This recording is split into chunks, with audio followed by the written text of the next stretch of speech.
एका वकिलाच्या लेखणीनं त्याच्या कायद्याच्या आखणीनं आमच्या हक्काचं लेखन व माय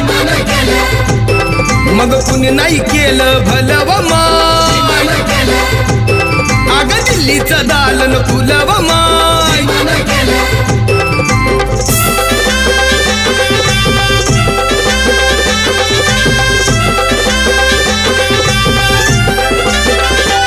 तुमच्या पोरानं शाळेत शिकावं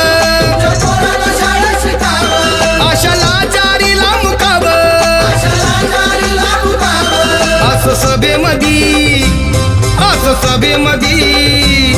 असं सभेमधी भाषण व माय